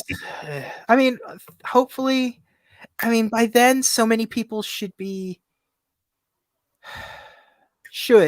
the operative word, at least vaccinated or in the process of getting vaccinated. But even then, you can't really start doing stuff until June. And by then, it's been out for a month and you've got to deal with all that nonsense. It was supposed to come out last June. Yeah. It was going to be their spring movie. I think it was going to be May of last year, and then it got pushed to June, and then it was just like, okay, we're just going to keep pushing it and pushing it and pushing it until they pushed it to now. And the merch has come and gone. So it's just the merch, the cross promotions and everything of just like Lego set's still there, ready to at any time. You can buy the. It was like when. Yeah, it was like when Wonder Woman 84, like all of like the Doritos and the candy and everything, all that was out on shelves. And by the time the movie finally came out, it's like, well, you can't stop that machine once the motions have started. So it starts months in advance before the movie even comes out. Yeah. Oh yeah. Yeah, especially when it comes to something like that, when a big franchise film like that. Yeah. But yeah, it's 10 years anniversary is coming in 2023, so that'd be a good time to do it. Yeah. Let's see. The second Disney. Let's see. Okay, this is on March 2nd, 2014. Its 101st day of release. It surpassed the 1 billion mark, becoming the 18th film in cinematic history, the 7th Disney distributed film, the 5th non-sequel film, and the 2nd Disney distributed film in 2013, and the first animated film since Toy Story 3 to do so. So in 2013, Iron Man 3 also came out, which is another movie that reached $1 billion. And apparently, it was an early it was the top selling pre-order ticket on animated film for Fandango that they'd ever had. Like it's even pre-release, this movie's buzz was starting to get out of control. And it's funny because it's not like Disney, like previous movies, like we just did Wreck-It Ralph. Wreck-It Ralph was a big hit, but it wasn't this big of a hit. And it was much more of a boys movie. So it was going to be like to have Disney kind of go back to their, people look forward to Disney's. Yeah, people look forward to the Disney style they like the fantasy stories, this fairy tale stories, and this is every bit as a fairy tale story as anything they've ever put out. Yeah. But yeah, that movie was just a massive hit. Just this insane hit. Too bad they didn't put merch out for it, though. Yeah, it's just a real shame. There was a lawsuit over the Let It Go song, claiming it ripped off some music. That the suit was dropped in 2019. Just recently. Yeah. Like cultural impact, and like there's like four paragraphs of in 2014, a report of the 100 most used baby names conducted by Baby Center, Elsa was ranked 88th. For the first time that name had appeared on the site's chart. So never appeared on the chart until Frozen came out. So there's a lot of Elsas out there, strictly because of the Disney movie. What she had emotional baggage. Why would you saddle your daughter with that name? Actually, that was one of the things. If you look at the Wikipedia for it, there is like the controversies section, and it's mostly very uninteresting, where it's like perceived LGBT parallels, and like nobody cares. It's fine. The community built onto it and made religious radicals go boo, and everyone else is just like, hey, go to hell, old man. Religious radicals easily triggered? What? Are you? It's portrayal of emotions. Allegations of sexism occurred following a statement by Lino Di Salvo, the film's head of animation, who said to Fan Voice's Jenna Bush, historically speaking, animating female characters are really, really difficult because they have to go through these range of emotions, but you have to keep them pretty. And yikes. My dude. Maybe don't trot that fella out there. Yeah. It is hard no matter what the gender is. I felt so horrible for him, said the director. In an August 2014 interview, DeSalvo re-emphasized what he had said, trying to explain all along his statements were taken out of context. The difficulty with turning any character of animated character from a series of sketches on a 2D emotion model sheet into a properly rigged 3D character model is difficult. It's like, yeah, okay, yeah. Yeah, it's like, they shouldn't double down. Yeah. So, oh man, can you even get into Nick? Yeah. Was there a video game for Frozen? All of them. Actually, there was no Frozen video games. Never once has it appeared in a video game at all. I know I mentioned Kingdom Hearts earlier, but that was just me. Just having a laugh, Gov. Oh no! Dick Van Dyke is back. Yeah, I feel like we have to do it every once in a while. Yes, there's been like how many? I don't even know if there was like. I'm trying to think of like console games, but I think there was a Wii game or a Wii U game. Maybe. I'm looking. There's definitely I'm looking at a 3DS game here right now. Yeah, I mean, Disney movies are always on a portable. Yeah. It doesn't look like there was anything console-y for it, other than your typical, Kingdom Hearts, Disney Infinity. That stuff. Definitely Disney Infinity. Yeah. There was a DS game. There was board games. I'm looking at Frozen Monopoly and Frozen Trouble. Lots of mobile games. When you get the Monopoly game, that's where you're like, okay, yeah, it's when you're a singular property and you get your own Monopoly game. Yeah, like it's one thing when it's like Disney Monopoly and it's just like, oh, here's a bunch of like animated films that are property, but then it's like Frozen Monopoly. It's like, oh, it's just like this one thing gets its own Monopoly game. Huh? Frozen Monopoly. Would you get your own Monopoly game or your own Uno deck? Yeah, Frozen also has this dubious honor of being one of the most like bootlegged visually for like Android games. There's all this like really there's all this like really weird stuff, and for whatever reason Elsa is sort of become sort of the face of all of these really weird, it's like, you know, that weird YouTube rabbit hole that kids can go down that everyone's really worried about, where it's just Elsa like Gate. You talk about Elsa Gate? Yeah, it flows into the gaming stuff because, like, you know, it has all this like, oh, here's the Finger Family song, but it has Elsa and Hitler in it, and they're doing weird.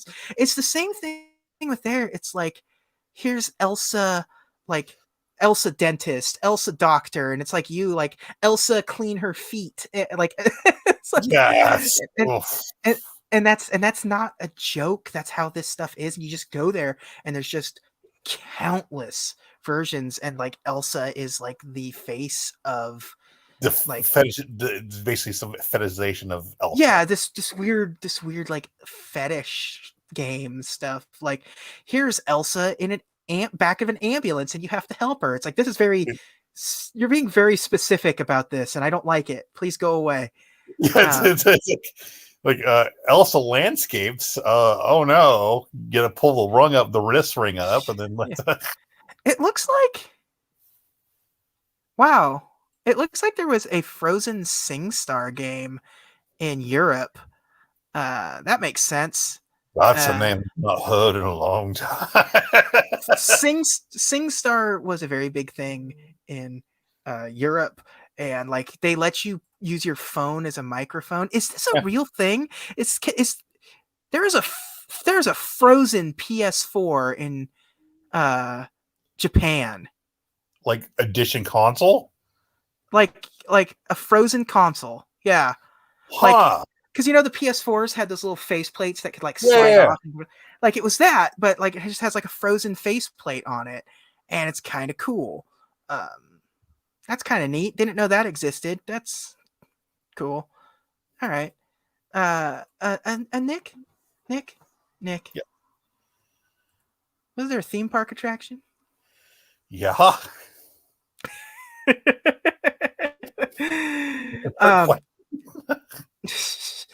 It turns out there's not a single theme park anything for. It's not acknowledged at all. It's not acknowledged. No, it's like Song of Fire. It's like it didn't happen. Yeah, it's like they stripped. You know how like you can't even hear Zippity Doo Dah at Disneyland anymore. It's the same thing with Let It Go. Yeah. They had to strip it out of the rotation. No, man, they did everything they could with Frozen at the theme parks, both of the big ones, both Disneyland and Disney World. The meet and greets at both theme parks, like the wait times were like 2 hours at times. Yeah, I'm guessing like, she also is like a popular character breakfast. Yeah. Yeah, ridiculous. Like the wait times were ridiculous, and they started doing that stuff early. There was definitely like featured in all the parades, all of the shows. They added it to World of Color. They added it to like the Christmas parade. There was like a Frozen fun thing at Disney World. There's like, you can go and listen to a cast retelling of Frozen at like Disney World, like where it's like they're reading a storybook and there's like some character stuff going on and stuff. At California Adventure, they replaced the Aladdin live stage show with a Frozen stage show. I think it's like Frozen. It's like Live at the Hyperion. I think it's just what it's called, and that's their big thing there. Frozen Deaf Comedy Jam. Frozen Deaf Comedy Jam, and Disney World has a ride. There's an actual ride at Disney. Did you on that one when you went, or? I did. It's actually one of the. It's at Epcot. Surprisingly enough, it's it's where you think it would be in Epcot, because so Epcot has the two sides to it. You've got the I don't know what you call it, the feature side, where it's got all of the like, this is where the submarine voyage is. It's like the Tomorrowland version of Epcot, where it's like it's got the mission to space, what else? It's, you know, the Dreamfinder stuff that everyone loves, and submarine voyage, and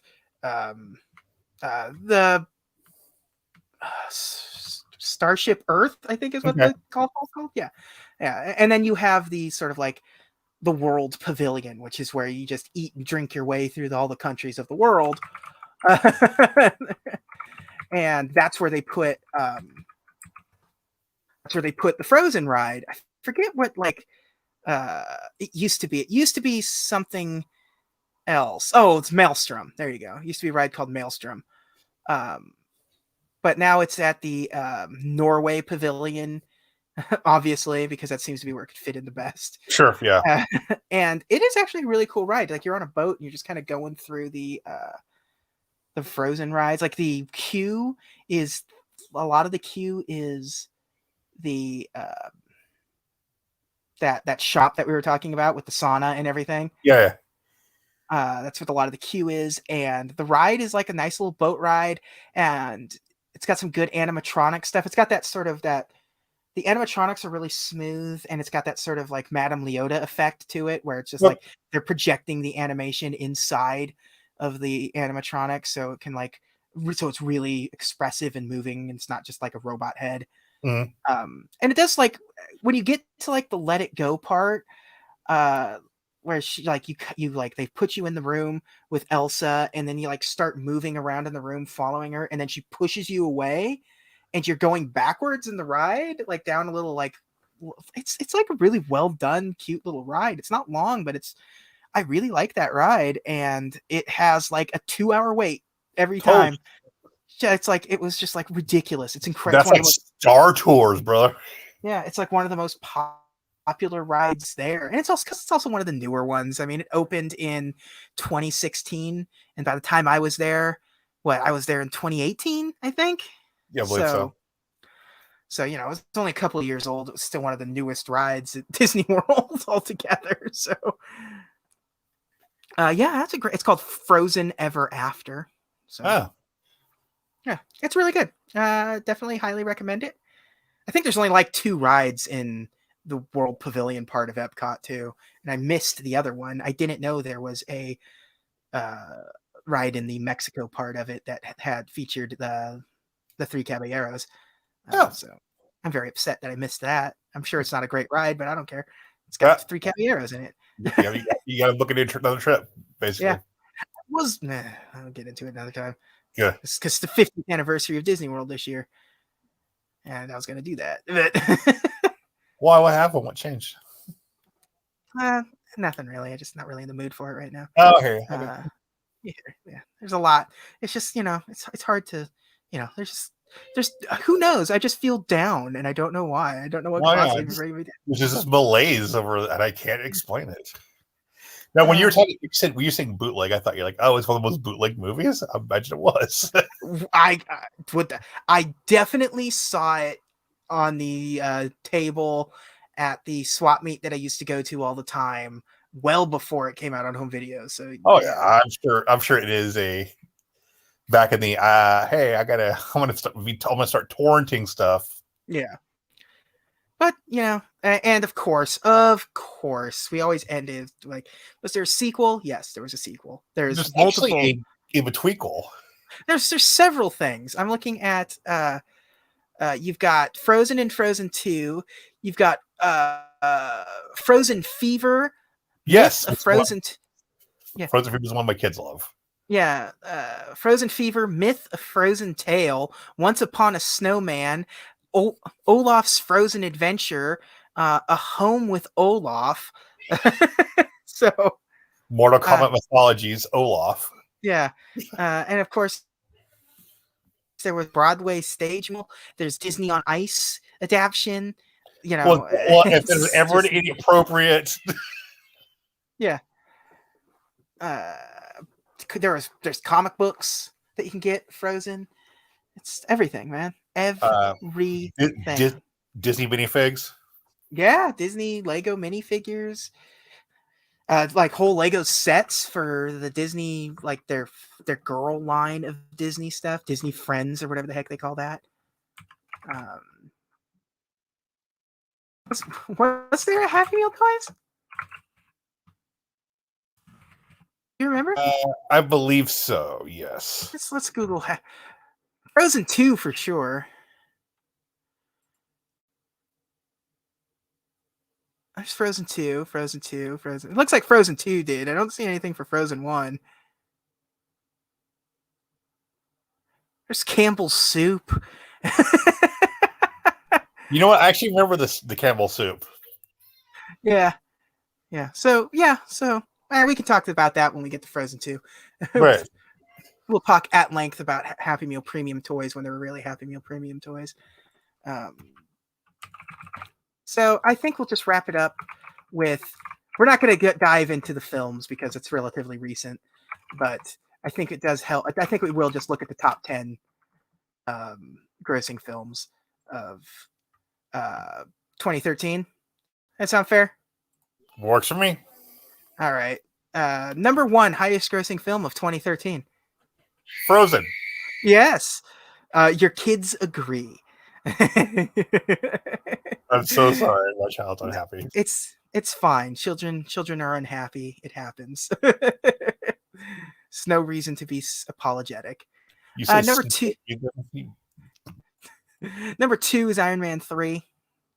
So people hate that movie. A lot of sense. That was yeah. Iron Man 3. I didn't like it at first, but the more I've seen it, the more I was like, actually, it's a really good movie. It's fine. Yeah. It had some sort of dubiousness going around to it because remember how they had to change a lot of stuff because they needed it to be big in the Chinese market, and then even in the Chinese market, they changed it even more. Yeah, it's like I think you cheat us out the Mandarin. Yeah. The Hobbit, The Desolation of Smaug, whatever. Smaug. Number 4. Oh wait, number 3 is Despicable Me 2. Hobbit is number 4. The Hunger Games: Catching Fire is number 5. Oh, okay. Number 6, Fast and Furious 6. There's that. That's up your wheelhouse. Yeah, baby. Number 7, Monsters University. You know, I never finished Monsters University. I started it and never finished it. Number 8, Gravity. That's the Matt Damon movie. No, that's the Sandra Bullock, George Clooney movie. Oh, we're astronauts. Yeah. Number 9, Man of Steel. Oh. Yeah. And then number 10, Thor: The Dark World. So really just not a great 9 and 10 situation going on here, but I mean, if you had to choose between Thor: The Dark World and Man of Steel, you're like, hey, gun to head, you got to watch one of them. You know what? Loki's in Dark World, so I'll just go with that. Yeah. That's oof, boy. Yeah, you want to do the Snyder Cut episode of Compendium? Oh my God, no! I don't want to. I mean, there's no point in us both suffering and our listeners suffer. So yeah, and apparently Jurassic Park surpassed the $1 billion mark this year because they re-released it in 3D this year. Oh, I would have seen that. I definitely saw Jurassic Park in 3D when they released it this year. Yeah. It was very good. It's a very good 3D movie because they don't overdo it. The special effects in Jurassic Park still hold up. I mean, still some of the. So much of it is still some of the best, like well, they do the smart thing where they knew their limitations, and most of the movie takes place at night. So and it really surprising amount of practical effects that movie. Yeah, combining practical effects and CG at night really hides the limitations of the medium in 1993. So, so there you go. That's a hell of a year. 2013 was one heck of a year. Guys, Frozen's a good movie. Frozen's great. Frozen is great. I will sing its praises nonstop. I think it's, it may got overplayed a little bit, but I think it's kind of right back to where it needs to be. It's not overplayed anymore. And the sequel didn't. It deserves its hype. Yeah, and the sequel didn't sort of hurt its. You know what I mean? Like it's panache.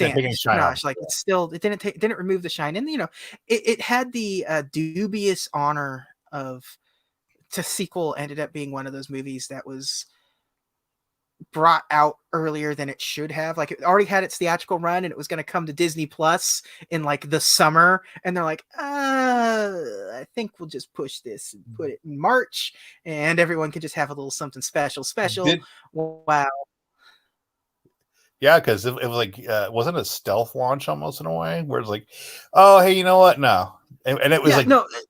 It was like, we're gonna put Frozen out like next week or something on Disney Plus. Like, it was never designed. It was going to be like one of those, like, and then 6 months after the home video release, we will release it on Disney Plus kind of stuff. But then it was just like, boy, things aren't looking too great. We'll give them a little treat to so that they can stay inside and watch a movie with their kids. And by the time, this should be all wrapping up real quick. So happy 1 year anniversary of this 2 week stay at home thing. Yes, exactly. So yeah, that's that. So Frozen, that'll be high up on the lists. Yeah. That was number 53. Next week, the 54th, or next time, week is a little misnomer at this point. Yeah. Next episode of Disney Compendium will be number 54 and Big Hero 6. Enjoy. Yes, it's Disney. It's a Marvel movie in Disney's animation studios timeline. So a Marvel movie is in the pantheon of the same league as Snow White and the Seven Dwarfs and Aladdin. So that's crazy to think about. Yep. Yeah. So excited for that. I haven't seen Big Hero 6 in a while. Yeah, me either. But I there's parts I remember vaguely, like, oh man, that movie. Well, we'll get into it. But we'll get into it. Yeah. But yeah, so thanks you all again for joining us. And have a magical day.